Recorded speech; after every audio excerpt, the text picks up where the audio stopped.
오늘은 여러분과 함께 정비례에 대해서 알아보도록 하겠습니다. 정비례 관계. 정비례 두 변수 x, y 사이에 x의 값이 2배, 3배, 4배가 될 때 y 값도 동일하게 2배, 3배, 4배가 되는 관계가 있는 경우, 이런 경우를 정비례라고 얘기를 하고요.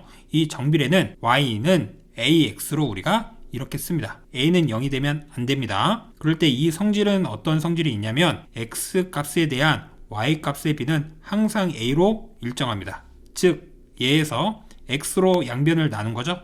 그럼 x분의 y는 뭐가 된다? a로 이렇게 일정하게 나온다. 아, 이러한 성질이 있겠구나. 그래서 우리가 결론적으로 정비례한다 하면 이 식을 기억하면 됩니다. 근데 설명해서 한번 볼게요. 왜 이렇게 나왔는지.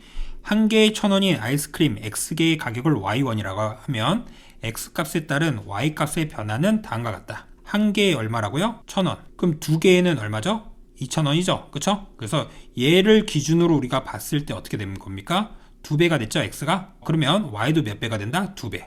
그리고 3배가 되면 3배.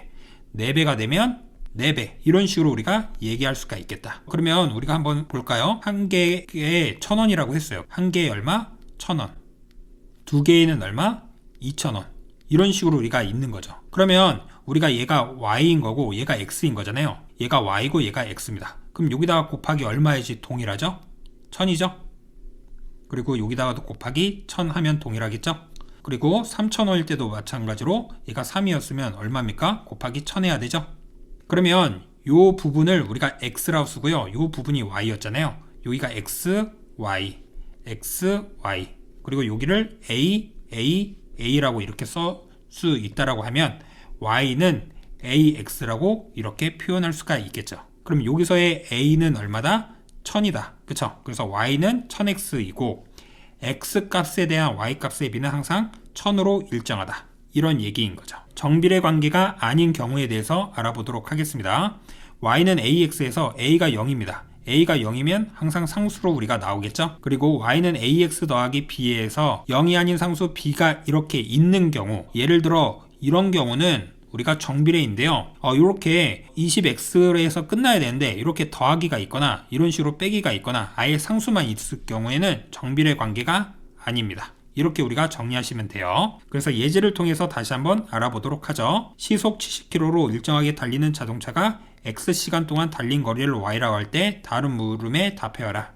1시간에 70, 그럼 2시간에는 140, 3시간에는 210, 4시간에는 그러면 280 이렇게 가겠죠. 이해됩니까? 여기서 2배, 2배, 3배, 3배, 4배, 4배. 아, 정비례구나. 그럼 정비례식은 뭐라고 쓰자? y는 ax다.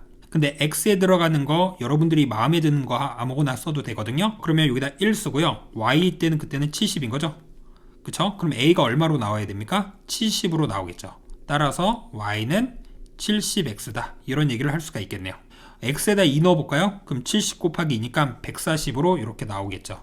3 넣어볼까요? 210으로 나오겠죠. 4 넣어볼까요? 280으로 이렇게 나오네요. 이해되시죠? 그래서 우리가 이렇게 정리할 수가 있겠다. 다음 중 y가 x에 대한 정비례하지 않는 것을 모두 골라라.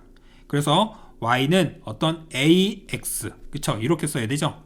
이렇게 분모에 문자가 있는 것은 아닙니다. 아시겠습니까? y는 a 곱하기 x. 분모에 문자가 있으면 안 돼요. 그래서 2번은 정답이고요. 세 번째, 얘는 분모에 문자가 있긴 하지만 여기에 2번처럼 이렇게 상수가 있으면 얘는 정비례라고 얘기하지 않는데요. 이렇게 y가 있으면 얘를 다시 정리하면 어떻게 됩니까? y는 6x인 거죠. 아, 그래서 얘는 정비례가 맞습니다. 4번, 뒤에 이런 식으로 생기면 된다, 안 된다? 안 된다. 5번은 2로 약분을 하면 5x가 되니까 되겠죠. 그 다음 물음에 답하여라. 정비례라고 했습니다. 그럼 y는 ax라고 쓰고요. 그래서 x가 10일 때 y가 5다. 그럼 5는 10 곱하기 a이기 때문에 따라서 a는 얼마다? 2분의 1이다. 그럼 다시 y는 2분의 1 x고요. x에다 6을 넣어주면 y는 얼마 나온다? 3 나온다. 그래서 3이 정답이 되겠습니다. 두 번째도 요 식을 이용해서 우리가 풀면 되겠죠? 그래서 y에다 마이너스 4 넣고요. x에다 3을 넣어주면 a는 마이너스 3분의 4가 된다. 따라서 y는 마이너스 3분의 4x고 x에다 이제 9 넣어주면 정답이네요. 그래서 9를 넣어주면 얼마가 됩니까? 마이너스 12 이렇게 우리가 나오겠죠. 세 번째도 마찬가지입니다. y는 마이너스 8이고요. x는 2니까 2a고 그래서 a가 마이너스 4가 됐다. 그러면 어떻게 됩니까? y는 마이너스 4x고 y가 요번에 4라고 했죠? y에다 4를 넣어주면 이때 x는 얼마 나오죠? 마이너스 1로 이렇게 나올 수밖에 없겠다. 이렇게 정리하시면 되겠죠. 이해되시죠? 그래서 얘가 중요 포인트고 얘를 이용해서 정비례는 풀면 되겠구나. 그래서 a는 0이 되면 안 되는 그러한 숫자를 집어넣어서 우리가 찾을 수 있다. 다음 중 y가 x에 정비례하는 것을 모두 고르세요. 이렇게 있네요. 그쵸? 하나씩 풀어보면 되겠죠? 한 개에 300원인 사탕 x개의 가격은 y1이다. 그쵸?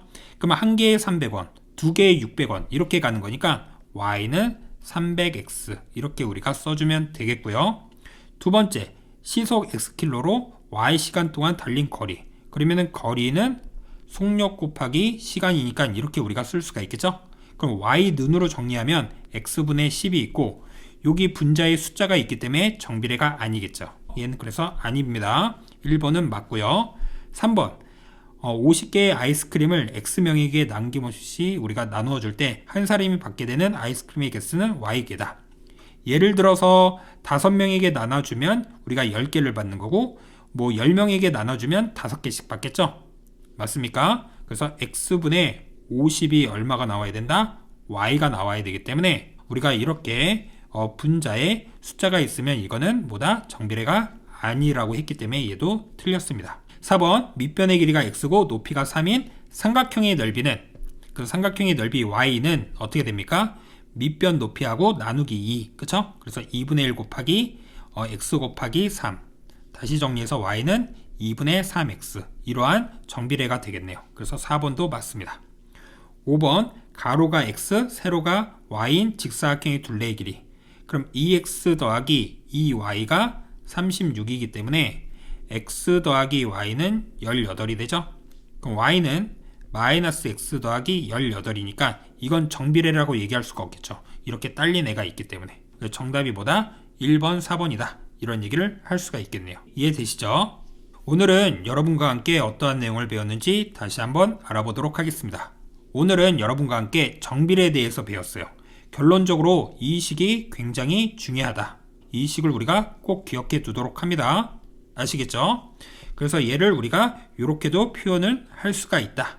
그리고 이 설명을 보면서 왜 이렇게 됐는지 우리가 이해를 해 봤고요. 그래서 정비례가 아닌 경우에는 a가 0인 경우와 이렇게 딸린 식구가 있었을 때 이런 거는 안 된다. 그리고 그와 관련된 예제를 우리가 봤는데요. 정비례식 세우는 방법에 대해서 다시 한번 알아봤고요. 정비례하지 않는 거와 그 다음에 정비례하는 문제들 우리가 확인했고 그 다음에 이러한 우리가 실전 문제들을 통해서 식을 여러분들이 만들어서 해결할 수 있는지 없는지까지 알아봤다. 이렇게 정리하시면 되겠습니다. 아시겠죠? 오늘 수업은 여기까지 하겠습니다. 감사합니다.